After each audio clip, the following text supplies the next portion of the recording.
पंचायतों में 16वें वित्त की राशि अनिवार्यतः आती है और मनरेगा की राशि बहुत बड़े अमाउंट में आती है। अभी प्रधानमंत्री आवास वो राशि आई है।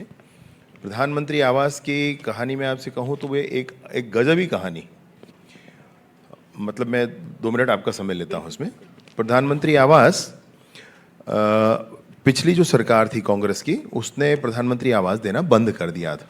और बंद कर दिया था मैं नहीं कह रहा हूँ, टीएस सिंहदेव उस समय जो मंत्री थे उन्होंने इस्तीफा दिया था ये कह करके कि मैंने मुख्यमंत्री जी से बार बार कहा कि गरीबों के आवास का राज्यांश दे दें, आप नहीं दे रहे हैं, इसलिए मैं विभाग छोड़ता हूँ, ये हम सबको ध्यान होगा।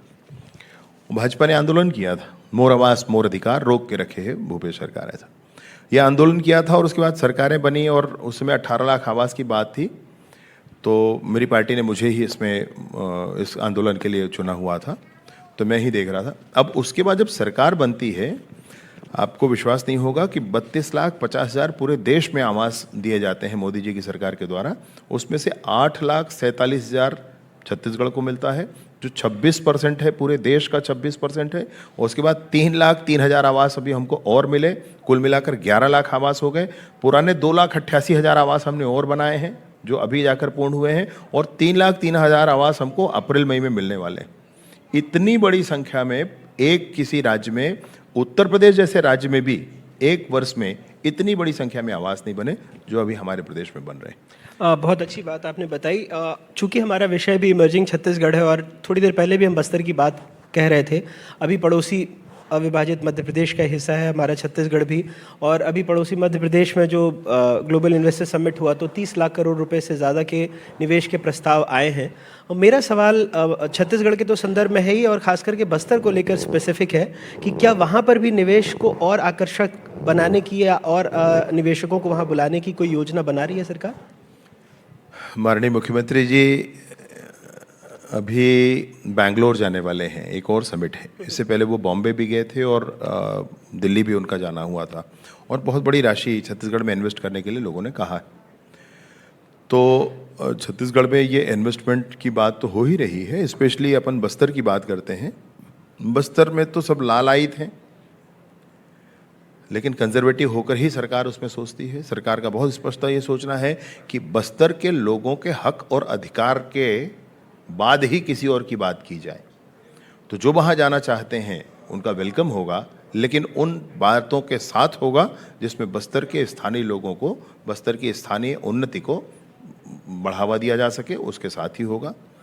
विशेष रूप से बस्तर के बारे में मैं आपसे कहूँ तो वो वहाँ तो मैंने 4 सल्पी के पेड़ हैं, आप सामान्य बैरिकेटिंग करके 4 कुर्सियाँ डाल दीजिए और वो आपका सल्पी बार बनकर तैयार हो जाएगा। हाँ, और रात में उसमें से सल्फी निकलता है, जिसको रात में सूर्योदय से पहले उसको पिया जाता है, पेट के लिए बड़ा अच्छा होता है, और थोड़ा बड़ा ज़्यादा हो तो नशा वशा भी करता है। तो इतना सुंदर है बस्तर कि आप उसमें कुछ भी कर सकते हैं। उसमें अनेक ऐसी संस्थाएं हैं जिन्होंने वेलनेस सेंटर बनाने के लिए बात कही है, अनेक ऐसी संस्थाएं हैं जिन्होंने बस्तर में जितने लघु वनोपज हैं उसके लिए बात की है, और खनिज के लिए तो सभी कहते हैं। अभी तो कुछ दिनों पहले हमने वो तस्वीरें भी दिखाई थी कि कैसे गांव में ही गांव के युवाओं ने, जब वो कोई मुंबई में काम कर रहा था, लॉकडाउन से लौटा और रिवर राफ्टिंग शुरू करा दिया गांव में, और बहुत खूबसूरत होम स्टे की काफ़ी सारी वहाँ पर सुविधाएं शुरू हो गई। तो ख़ास करके बस्तर में पर्यटन, शिक्षा और रोज़गार, चूँकि आपने भी कहा कि बहुत खूबसूरत है, हम सब ने महसूस किया है बस्तर वाकई बहुत खूबसूरत। तो वहाँ पर पर्यटन को लेकर और भी, चूँकि बाहर के कई पर्यटक अब तो आने भी लगे हैं, लेकिन वो डर ख़त्म हो और पर्यटक आएँ, इसके लिए भी सरकार और कुछ आगे बढ़ रही है? निस्संदेह छत्तीसगढ़ की सरकार पूरी कार्ययोजना के साथ, हम जो पर्यटक जिस नेचर के होते हैं, कुछ पर्यटक हैं जिनको शहर पसंद है, कुछ पर्यटक हैं जिनको जंगल पसंद है, किसी को पहाड़ पसंद है, किसी को समुद्र का किनारा पसंद है, तो उन पर्यटकों को बिल्कुल हम चिन्हांकित कर रहे हैं जिनको बस्तर की जैसी जनजातीय वाले स्थान और जंगल पसंद हैं, और टारगेट करके पूरी दुनिया से ऐसे पर्यटकों को बस्तर अवश्य बुलाया जाएगा जो बस्तर की इकोनॉमी को बढ़ाने में हम सबका सहयोग करेंगे। विजय भाई, एक सवाल ये उठता ही है कि जाहिर सी बात है, आप लोगों का एक मैनिफेस्टो होता है, तो आप सोचते हैं कि अगर आप सत्ता में आते हैं तो सरकार आप ऐसी बनाएंगे, राज्य को ऐसे चलाएंगे। तो चूंकि प्राथमिकताएं आप लोग तय कर चुके होते हैं, लेकिन परिस्थितियां कई बार बदलती रहती हैं। तो ऐसा लगा कि अब 4 साल में छत्तीसगढ़ के विजन को लेकर कुछ बदलाव आया, या आपकी प्राथमिकताएं कुछ बदली हैं, या क्या प्राथमिकताएं हैं, अगर आप एक बार फिर से इसको आउटलाइन कर सकें? मैंने ना अपनी बात की शुरुआत इस तरीके से की है कि भाजपा की जो सरकारें होती हैं वो मेहनत करके काम करती हैं। करना पड़ता इसलिए है क्योंकि कोई वोट बैंक होता नहीं भाजपा का। भाजपा की राजनीति बड़ी कठिन राजनीति, सरल राजनीति तब होती जब आपका वोट बैंक होता है। मैंने टिकट पा गया तो 50,000 से शुरुआत होगी, ये सब हिसाब होता है। तो भाजपा की सरकारों को तो चारों दिशाओं से मेहनत करने की ज़रूरत होती है। मैनिफेस्टो जो आपको कहा उसको तो बोलना ही है, करना ही है, बताना ही है। साथ ही साथ जो एक भाव माननीय नरेंद्र मोदी जी ने और नेतृत्व ने सबके मन में डाला हुआ है कि भैया हमको 2047 की बात करनी, वो भारत चाहिए। वो स्वयं नहीं जानते हैं वो रहेंगे तब तक नहीं रहते, नहीं रहेंगे ये नहीं मालूम है, लेकिन योजना ऐसी करके 2047 तक का भारत चाहिए, वैसा चाहिए।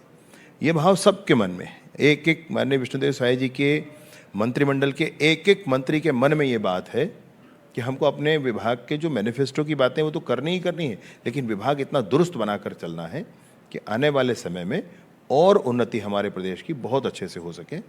उसके लिए बेसलाइन भी तय की है, बेसलाइन भी तय की है। मतलब गुड गवर्नेंस के लिए डिपार्टमेंट बना है छत्तीसगढ़ में अभी, माननीय विष्णुदेव साय जी की सरकार में गुड गवर्नेंस के लिए बना है। तो इन सारी ही बातों के साथ मैं आपको ज़रूर ये कहना चाहता हूँ कि पूरा प्रदेश, हालांकि ये बातें सबकी होती हैं, पूरा प्रदेश इंफ्रास्ट्रक्चर डेवलपमेंट की दिशा में और प्रक्रियाओं की शुद्धिकरण के दिशा में। पीएससी पुरानी सरकार ने क्या करके रखा था सब जानते हैं। अभी सीबीआई जांच भी कर रहे हैं और पीएससी की परीक्षा के बाद अभी सारे लोग मुख्यमंत्री जी से मिलने आए थे, भाई ऐसा होना चाहिए एग्ज़ाम।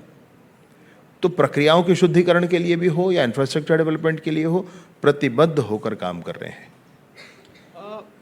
जैसा मैंने आपको कहा था कि काफ़ी सारे स्कूल कॉलेज के स्टूडेंट्स भी हमारे बीच में हैं, बहुत सारी उन्होंने बातें सुनी।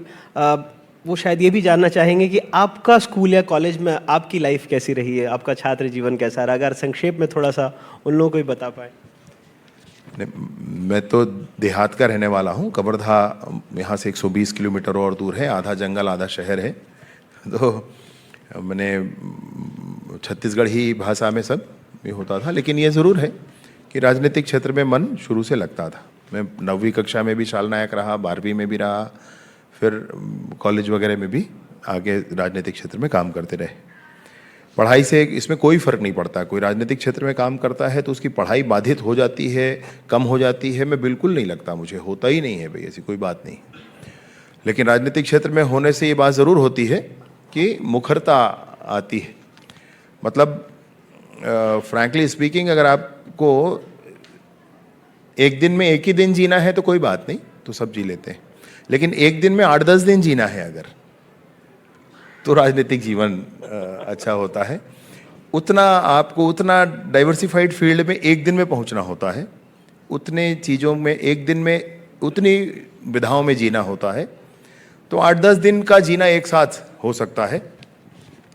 स्कूल में भी आंदोलन किए, खूब सारे आंदोलन किए, कॉलेज में तो खूब किए, और उसके बाद इसके बाद मैंने जॉब में भी था, प्राइवेट कंपनीज वगैरह में। आप टेलीकम्युनिकेशंस के लिए किसी कंपनी के लिए काम किया आपने जी? लेकिन मन कहीं लगता नहीं था, मन तो इधर ही लगता था।